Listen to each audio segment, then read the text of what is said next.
All right, welcome. Today we're checking out the Empress Effects Zoia Euroburo, which is the modular version of the Empress Effects Zoya pedal.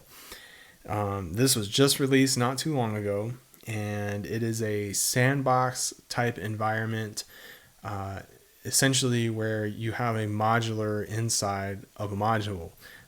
Before it was a modular inside of a pedal, but it's pretty incredible because you can create all kinds of effects, custom effects, and you're really only limited by your imagination and the processor, which you'll see here in a second. It has a percentage usage percentage, so you kind of know what your limits are. I will say that it's kind of intimidating. It's kind of like the first time I was introduced to Arduino. I asked a teacher, I was like, well, what do you do with it? And the answer was, well, whatever you want. And so that was kind of a funny answer because that didn't really help me at all. But that's kind of how this is, because it's like, well, what can it do? And the answer is, well, what do you want it to do?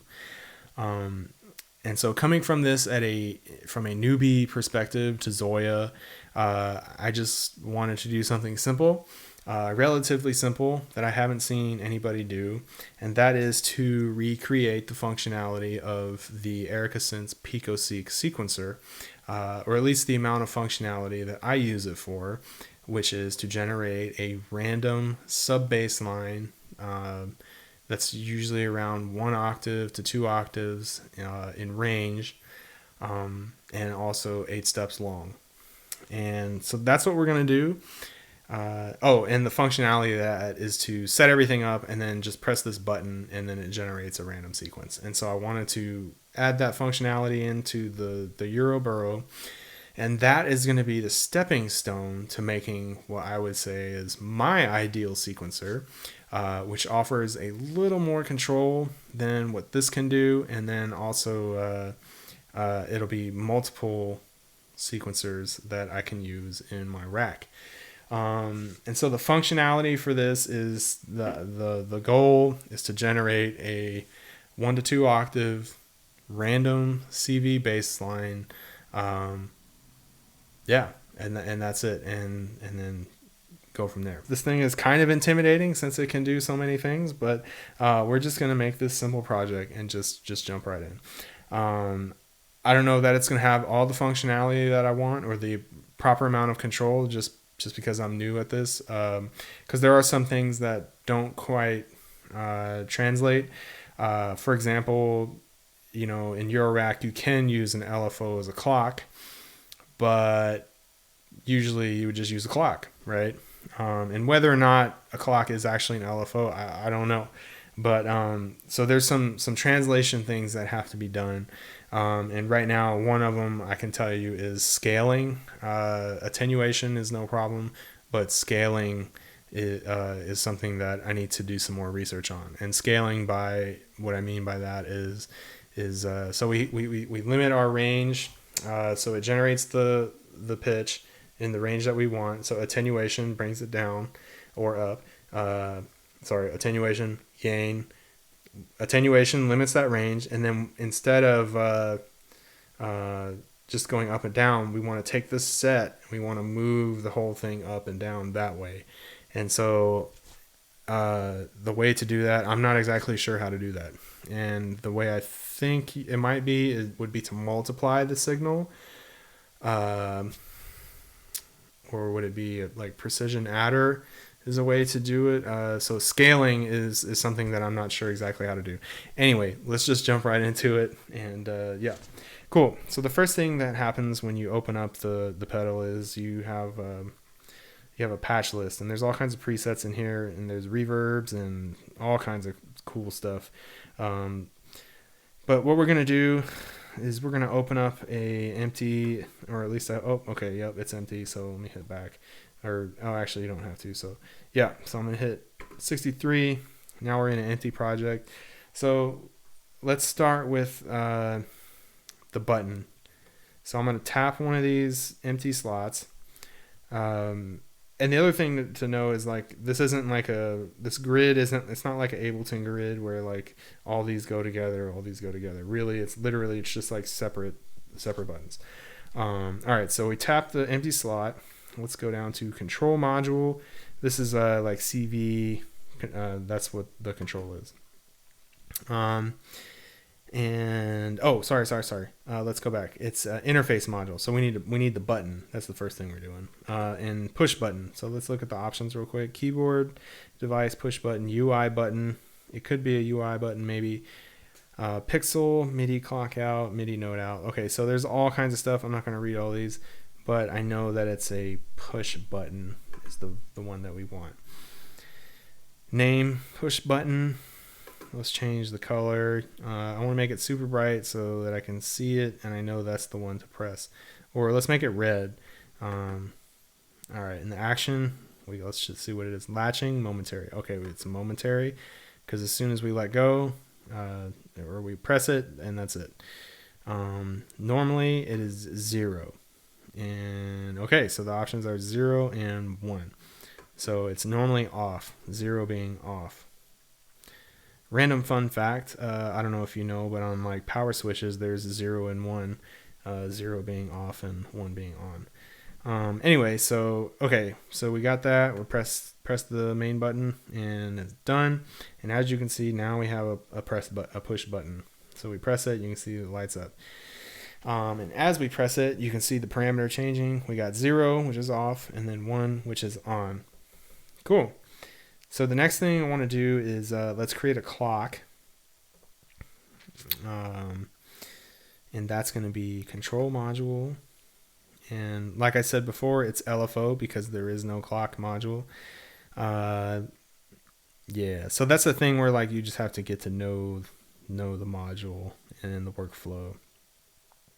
So LFO, name, we could name it clock.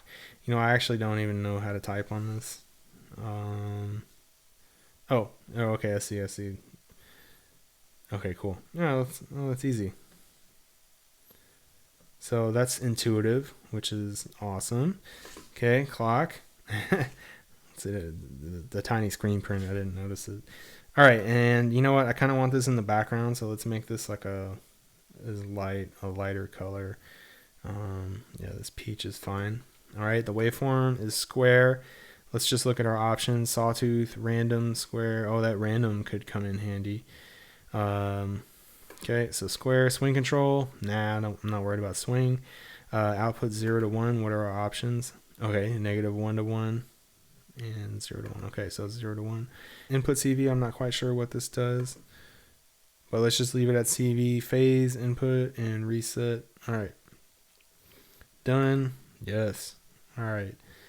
So now CV clock control. Okay, so this is something that I figured out is that each parameter, or sometimes these buttons, sometimes you can flip between BPM and hertz and milliseconds. So time, frequency, and BPM. So most of the music I make is 123 to 140.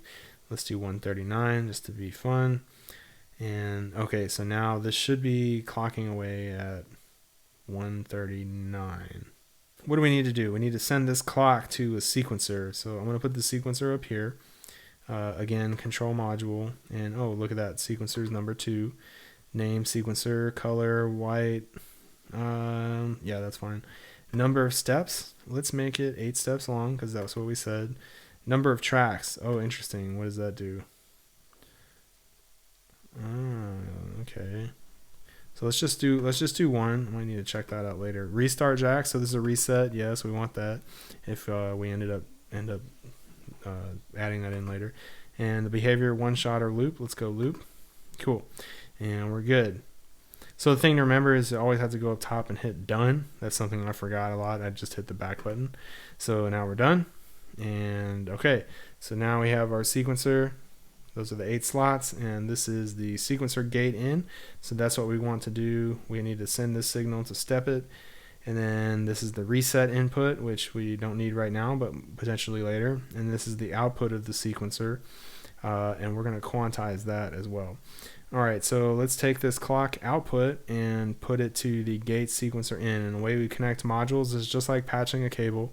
We hold the first one, and then we tap the second one, and then we made this connection here. All right, and let's see. Cool, so now it's stepping.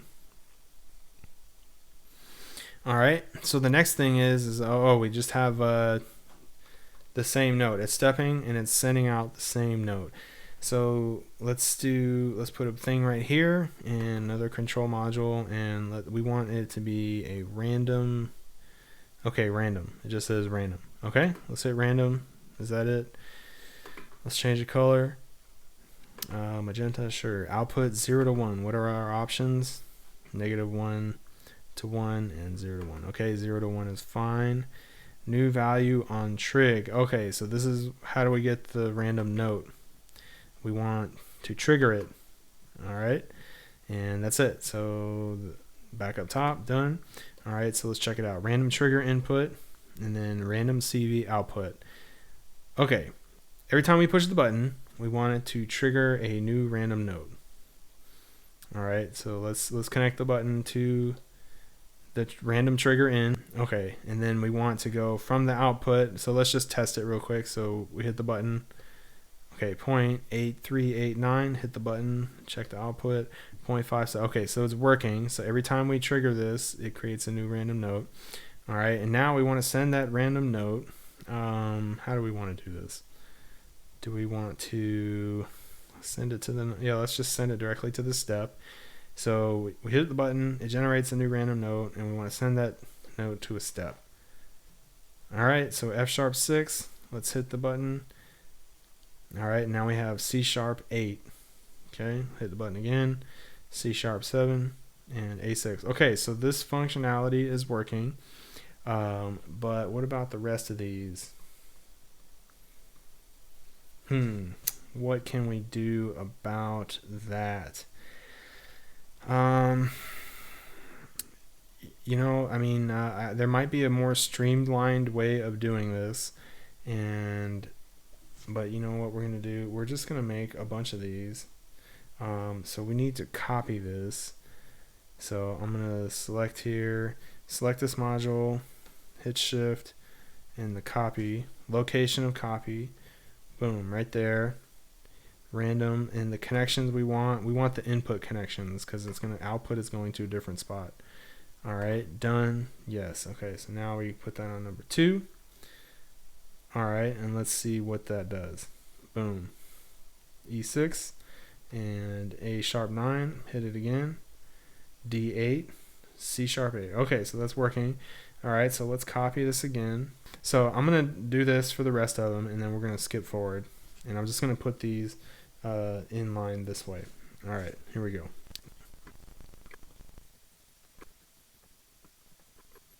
Okay, so we're back, and I believe everything is correct. So I'm gonna hit the button here, and okay, so that should trigger everything. And let's check out the notes. F. So E, A#, E, A, F, F. Okay, hit the button. D#10, G5, B2, A1, G#10, F#1, A#0, D#8. Okay, cool. So I think all the buttons are working correctly. So now, let's hit the button again. This is the output. So we can see it's doing this whole range. Now, next thing we need to do, we need to limit the amount that this is working at. So let's create a new module. I'm going to skip one so I don't actually press it. Okay, so let's put it right here, and let's do quantizer, because attenuator is kind of built into the connection, which you'll see here in a second. So quantizer. Yeah, I don't need to see it per se, so let's make it like a faded out kind of color, or is a little not as bright. All right, let's do the surf. It's pretty bright, but scale key jacks, yes, we need those, and then back to none. Okay, so let's check it out. Quantizer CV input, so that's the the output of the sequencer needs to go there. And then we have the key. So we can change the key, which is excellent. So let's do it in C just for simplicity. And chromatic. Yeah, typically most of the things I do are chromatic. So then it doesn't really matter what note they are. Major, I don't do major techno just because, yeah. I'm looking for a more darker vibe. And so natural minor. So real quick, C major is going to be C, D, E, F, G, A, B, C. And then C natural minor is going to be C, D, E flat, F, G, A flat, B flat, C. So we got E flat, A flat, and B flat. But the interesting thing about major and minor scales is that they are relative to each other. And another connection to make is that a only in mode is essentially the same as minor. So just think of it this way. So if you play C major, you play all the white keys on a keyboard, you start on a C, you go C, D, E, F, G, A, B, C, B, A, G, F, E, D, C.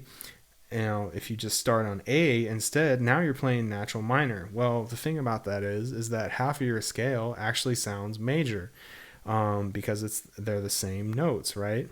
We can get more into that later. So the reason I explain that is I like to use harmonic minor because it changes that B flat into a B natural. So or just doesn't change it at all from C major. So the notes in C harmonic minor are C, D, E flat, F, G, A flat, B, C. So instead of A flat, B flat, C, it's A flat, B, C. And it'd be better if I played an example, but we'll get into theory stuff later. But really, I just wanted to tell you that if you make techno, like try harmonic minor if you want to stay in a darker vibe. It also has like an Arabian kind of sound, but that's only if you play it a certain way. So cool. So we have our keys, C harmonic minor, and then the quantized output. Okay, so that's the output. All right, so really all we need to do is just make this connection. The quantizer CV input, we're going to go from the sequencer output to the quantizer input. Let's check out the output. So now, instead of random voltage, we have random notes. Something to note is that the sequencer is running at quarter notes, and I want it to run at 16th notes. So we're going to have to break the connection, put in a clock multiplier, and then make those connections again. But for these purposes, let's just keep going. Okay, and so let's, actually I want to move this over to the right. So let's see, let's select the module. I'm going to shift and move, module move. I'll move it here. Okay, perfect. And it worked, I think. Why did this light up? I don't know. What? No, that's the output. Okay, so, no, we're good. Okay. And everything's still connected in our output. So now let's take this and we're going to send our output to the actual output of the module. And that's it. I think we're good. Yep. So now if we want to limit the range, I think it's, you want to do it, we want to attenuate from the random output voltage to the quantizer input, and the reason is it's going to limit the range. If you do that before, it then quantizes and puts it in a scale. Now, if you quantize it first and then limit the range to the output, it changes the entire. Everything is going to change completely. So you're no longer going to have those quantized notes. That's just a really quick side note. Okay, so what do we need to do? Oh, we want to attenuate this signal. So we don't want it to be. Okay, let's do the output here. We don't want it to span from C0 all the way to C8 or C10 or whatever. Yeah, it's a lot. So we're going to select that connection here. So you can, that's another thing is you can check a connection to see what's connected to it. You'll see what lights up. Or you can double tap. No. Okay. So, and then we're going to press these two, and now we have the connection. So it says sequencer out, one CV to quantizer CV input. And this connection is like an attenuator. So now let's drop it down all the way down to like 15% and see what that looks like after the quantizer. I believe they just fixed this in an update. People were complaining that it takes too long to turn the knob, but yeah, I think the knob has faster scrolling, but I haven't put that update in. Okay, and so now we attenuated the signal, and let's go to the output. Okay, and now we're getting more of a range that I'm looking for. Whew. All right, that was actually, this process goes by much quicker when you're just doing it on your own, but I'm explaining everything, so it kind of slows this whole thing down. So hopefully you're not bored to death. And it's actually, it's pretty fun to go through this stuff and figure it out. But yeah, so maybe, you know what, let's figure out the clock situation. Let's move this.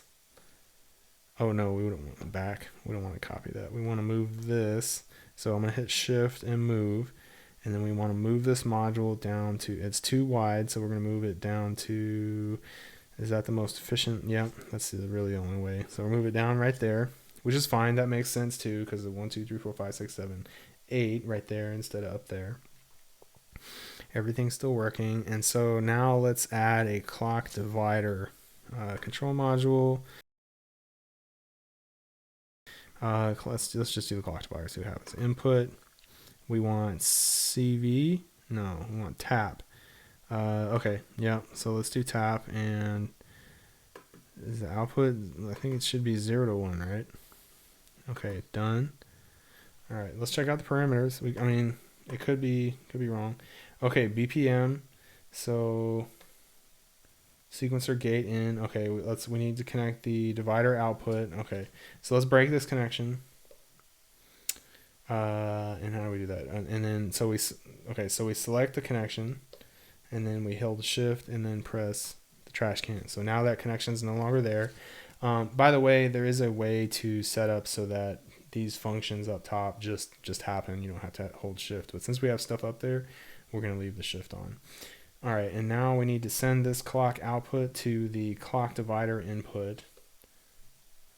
Okay, and then so now we have our clock, and let's go ahead and send that to the sequencer gate in. So we made that connection. So now our sequencer is working like normal. Let's check out these these other parameters. Okay, perfect. So yeah. Let's see, clock divider reset switch waiting. I don't know what it's waiting for. Let's see what happens. Let's change this parameter here. Okay, now we're in business. There we go. Okay, so we're clock divider dividend. We were 1 to 1. Now we want to go 2 would be eighth notes, 3 would be triplets. I think that would make sense, and then 4 is going to be 16th notes. So hopefully, cool. And now every time you hit this button, we get a whole new random pattern. So then the thing we got to do now is test it out. So okay, we can see this voltage here. Perfect. I think that's it. And then actually on the SY05, my bass module, you can actually just tune it up, and that goes for any oscillator really. So that's how we're gonna deal with the range issue.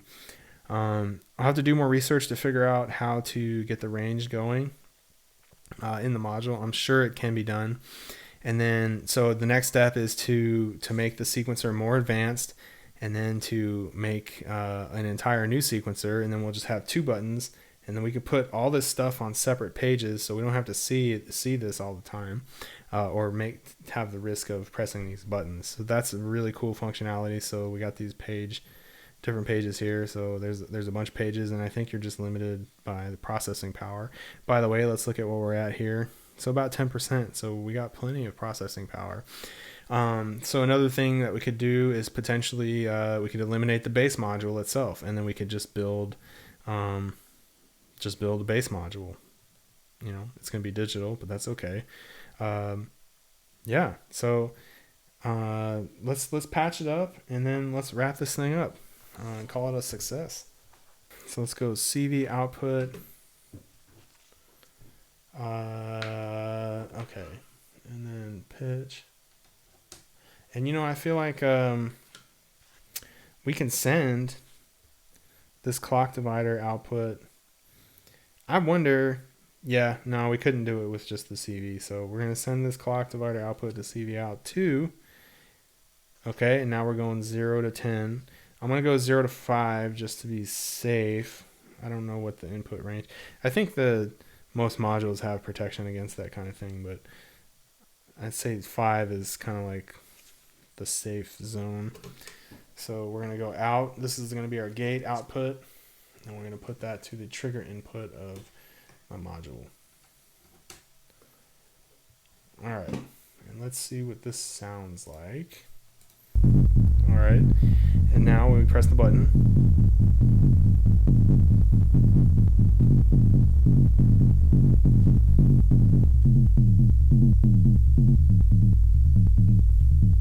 change the LFO there. So to deal with the range, sick. That's so cool.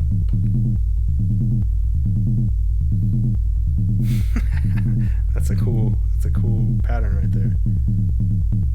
Okay, so it works. Success. The next thing to do would be to be able to sync this to, because right now the sequencer in my rack is running at a certain pace, and the sequencer in here is running on its own clock. So we would need to take output from the sequencer, the Metron in the rack, and then put it to the CV input here, and then deal with that clock signal and give it to this, the gate in, how it wants it. I don't know if it needs a certain PPQ, but I'm gonna look into that in the next video or on my own. All right, so that's it. I hope you had fun. I hope you learned something. I definitely learned a few things. I've done this a few times already, and it's something that requires practice, and so that's something I'm gonna have to do some more of on my own. Thank you so much for watching. Again, this is the Empress Effects Zoya Euroburo. Thank you guys. Thank you, Empress Effects, for sending this over. Shout out to Mitch, and also to Alex for singing my praises, so to say, to make this possible. So thank you guys so much, and we'll see you next time.